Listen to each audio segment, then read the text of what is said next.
안녕하세요. 6월 4일 큐티입니다. 오늘은 고린도전서 2장 1절에서 10절까지 말씀을 중심으로 묵상을 합니다. 오늘 말씀은 고린도 교회의 당시 팽배하였던 그 사상에 반대하여 사도 바울이 어떻게 복음을 증거하고 있는지, 그 복음의 가치가 무엇인지 이에 대하여 잘 다루고 있는데요. 당시 고린도 도시뿐만 아니라 이제 로마 문화권의 나라들, 도시들, 조금이라도 발달된 도시들을 생각해 보자면 사람의 지혜, 그리고 인간의 말들, 이런 것으로 그들은 논리를 앞세워서 논쟁을 하면서 어쨌든 인간의 지혜로 승부를 보려 하는 그런 문화가 충만했지요. 그런 가운데서 바울은 복음을 전하는데요. 바울이 만약 그들처럼 인간의 논리로, 인간의 지혜로, 인간의 방법으로 이렇게 예수 그리스도를 증거하려고 했다면 아마도 많은 부분에서 한계가 왔을 것입니다. 왜냐하면 예수님의 십자가라는 자체가 바로 가장 어리석은 것이며 가장 그들에게는 저주의 상징이었을 거기 때문이죠. 그래서 사도 바울은 나는 탁월한 말과 지혜, 내가 가지고 있는 어떤 지식으로 복음을 전하는 것이 아니다, 명확하게 합니다. 바울이 능력이 없어서 그렇게 했을까요? 그렇지 않습니다. 바울은 누구보다도 공부를 많이 했고 그의 지식과 지혜는 정말 아주 충분했습니다. 그러나 복음에 그의 지식이 이렇게 잠식당할까 봐 인간의 방법이 하나님의 그 방법들을 오히려 넘어설까 봐 그는 항상 조심하고 또 그것을 두려워했습니다. 오직 그는 그래서 세상의 모든 것들을 다 뒤로하고 오직 예수 그리스도와 그 십자가 사랑, 그 구원만을 기억하기로, 그것만을 알기로, 그것만을 전하기로 그는 작정을 하게 되지요. 교회는 우리 사람들의 모임이 아니며 사람들의 지혜의 모임이 아니며 사람들의 말솜씨, 사람들의 어떤 자랑, 사람들이 드러나는 곳이 되어서는 안 되겠죠. 오직 그리스도의 십자가 복음, 예수 그리스도의 은혜로 구원을 받은 우리, 바로 이것이 교회의 중심이 되어 예수 그리스도께서 교회의 중심이 되고 바로 그 구원받은 우리가 성도들. 그래서 이제 교회의 모임은 예수 그리스도 그리고 십자가, 복음, 이런 주제가 중심이 되며 우리가 모일 때 우리의 대화에서도 그리고 우리의 모든 방향에 있어서도 명확하게 예수 그리스도 한 분이 분명히 드러나야 하겠지요.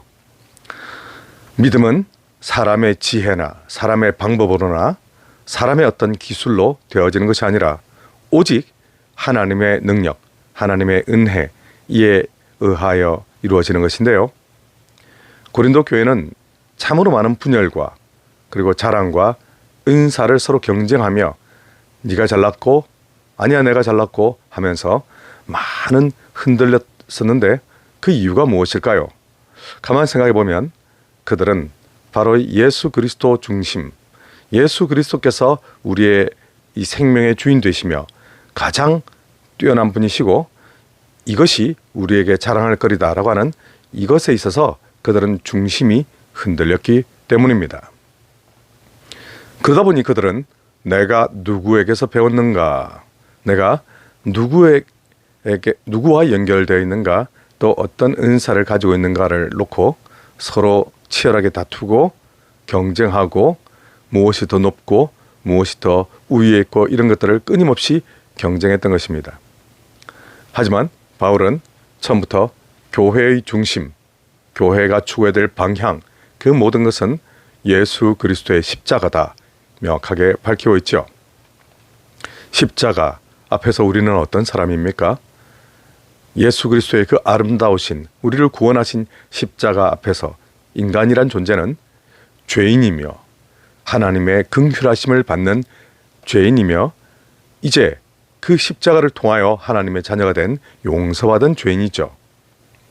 바울은 그래서 고린도 교회에 갈 때 그의 마음에 대해서 설명하기를 약하고 두려워하며 심히 떨었다라고 표현합니다.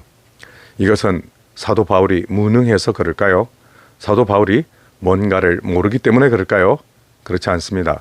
이것은 복음을 전하는 자의 이 긴장감, 두려움을 의미하는 것입니다. 모든 설교자들은 공통점을 가지고 있을 것입니다. 설교단에 올라가기 전에 내가 정말 복음 앞에 너무나 작은 죄인이며 하나님의 은혜를 내가 충분히 전할 수 있는 그런 능력이 내게 아무것도 없음을 우리는 고백하게 되죠. 그래서 심히 두렵고 떨리는 심정으로 전할 수밖에 없습니다. 바울이 자기 스스로에게 사람들을 변화시키고 사람들의 마음을 움직이고 사람들을 어떻게 동력을 제시할 수 있는 그런 능력이 없음을 그는 알고 있었습니다. 복음을 전해야 하는 사명은 있지만 그에게는 그러한 능력이 없었지요. 그래서 그가 가만히 보니 이 모든 것은 하나님, 우리를 살게 하시고 우리를 주의 길을 가게 하시는 분은 하나님이신데, 바울은 그래서 이것을 어떻게 정리했습니까? 내가 드러나고 내가 나서며 내가 크게 되는 것이 아니라 오직 예수 그리스도의 십자가 구원을 크게 하며 예수 그리스도의 은혜로우신 말씀이 크게 하며 예수 그리스도의 그 사랑이 크게 되며 세상의 눈으로 보면 그것이 정말 실패이며 좌절이며 모든 것이 끝난 것처럼 보일지라도 그렇지 않고 오직 그 십자가가 우리에게 승리이며 모든 것 되신 것을 바울은 끊임없이 고백하고 있는 것이죠. 모든 복음 전도자들은 이러한 마음으로 복음 전도에 임하고 있습니다. 사람이 드러나지 않도록 오직 복음이 그리스도께서 드러날 수 있도록, 그리고 우리 성도님들도 그렇게 되어야만 하지요. 자기 경험과 자기의 지식과 자기의 어떤 능력을 자랑하는 것이 아니라 오직 나를 지금까지 인도해 오신 분은 하나님이시며 나를 살리신 분도 하나님이시며 나를 붙들고 계신 분도 하나님이시라고 하는 이 나의 고백이 우리 가운데 있어야만 하는 것입니다. 그러므로 우리의 이 약함과 떨림, 주님의 사역을 감당함에 있어서 이 약함과 떨림은 복음을 전하는 데서 장애물이 되는 것이 아니라 오히려 더욱 하나님을 의지하게 되는 중요한 이 발판이 되었습니다. 내가 나를 의지하는 것이 아니라 하나님을 의지함으로 우리는 복음을 전할 수가 있게 되는 것이죠. 내가 나를 낮추게 되니까 더욱 그리스도께서 선명하게 드러나시게 되고, 내가 나를 의지하지 않게 되니까 더욱 하나님만 의지하게 되지요. 그래서 바울은 자신의 말과 전도가 사람의 지혜에 있지 않다, 오직 성령의 나타나심과 능력에 있다라고 표현을 하게 되는데요. 성령의 나타나심 능력은 단지 기적을 의미하는 것이 아닙니다. 이것은 죄인이 스스로 죄인이라고 하는 것을 깨닫는 것과, 그리고 예수 그리스도를 주로 고백하며 새로운 생명의 길로 돌아서는 이 모든 것들, 이것이 바로 성령의 능력이 되는데요. 성령께서는 구원을 우리 각 사람에게 적용하셔서 예수 그리스도를 영접할 수 있게 하시죠. 이것은 논리의 정교함, 또한 우리 인간의 지혜로 어떻게 가르쳐서 될 문제가 아닙니다. 이것은 오직 성령님의 능력과 은혜가 있어야만 가능한 일이죠.